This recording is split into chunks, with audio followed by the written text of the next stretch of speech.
നമസ്കാരം പ്രിയപ്പെട്ട മലയാളികളെ, ഞാൻ ക്യാപ്റ്റൻ നോബൽ പെരേര.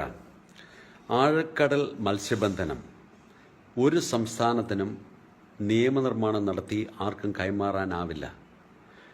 തീരത്ത് നിന്നും 12 നോട്ടിക്കൽ മൈൽ വരെ, അതായത് 22.22 കിലോമീറ്റർ വരെയുള്ള കടലിനകത്തുള്ള എന്തെങ്കിലും നിയമങ്ങൾ മാത്രമേ ഒരു സംസ്ഥാന സർക്കാരിന് നടപ്പിലാക്കാനോ നിർമ്മിക്കുവാനോ അധികാരമുള്ളൂ. 12 നോട്ടിക്കൽ മൈൽ മുതൽ 200 നോട്ടിക്കൽ മൈൽ വരെയുള്ള കടലിനറിയപ്പെടുന്നത് EEZ എന്നാണ്, എക്സ്ക്ലൂസീവ് എക്കണോമിക് സോൺ.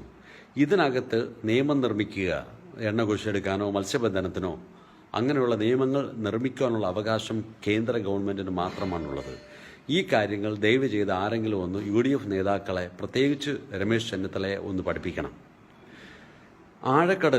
നമ്മുടെ ആഴക്കടലിൽ ഇന്ന് ചൈനയിൽ നിന്നും, ജപ്പാനിൽ നിന്നും, തായ്വാനിൽ നിന്നും, ഇന്തോനേഷ്യയിൽ നിന്നും, വിയറ്റ്നാമിൽ നിന്നും, സിംഗപ്പൂർ, മലേഷ്യ എന്നീ രാജ്യങ്ങളിൽ നിന്നൊക്കെ യഥേഷ്ടം മദർ ട്രോളറുകൾ വന്ന് ഇഷ്ടം പോലെ മീനും പിടിച്ചുകൊണ്ട് പോകുന്നുണ്ട്. അപ്പോൾ നമ്മൾ മാത്രം അവിടെ പോയി മീൻ പിടിക്കാൻ പാടില്ല എന്ന് പറയുന്നതിന് യാതൊരുവിധ ലോജിക്കുമില്ല.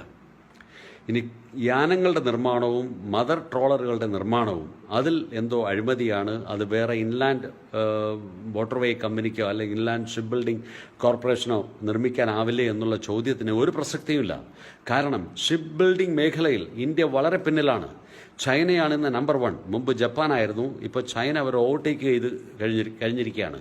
കാരണം ഈ ഷിപ്പ് മാത്രമല്ല നമ്മൾ നിർമ്മിക്കേണ്ടത്, ഷിപ്പിനോടനുബന്ധിച്ചുള്ള ഷിപ്പിൻ്റെ എഞ്ചിനും മറ്റുള്ള എക്യുപ്മെൻറ്റ്സ്, ഇലക്ട്രോണിക് എക്യുപ്മെൻറ്റ്സ്, അതായത് radar, sonar, echo sound, speed log, GPS, AES, പലതരം ബീക്കൺസ്, ഇതൊന്നും നമ്മളിവിടെ നിർമ്മിക്കുന്നില്ല. അപ്പം ഇതൊക്കെ നിർമ്മിക്കുന്ന ഒരു വിദേശ കമ്പനി ഇവിടെ വന്ന് ഇൻവെസ്റ്റ് ചെയ്ത് ഒരു കപ്പൽ നിർമ്മാണശാല തുടങ്ങുന്നത് കേരളത്തിനൊരു മുതൽക്കൂട്ടാണ്.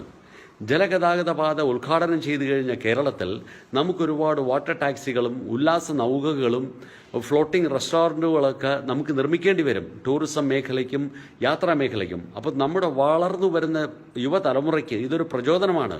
ഇത് കണ്ടവർക്ക് പഠിച്ച് കൂടുതൽ ഇൻഡസ്ട്രി നമ്മുടെ കേരളത്തിൽ വരും.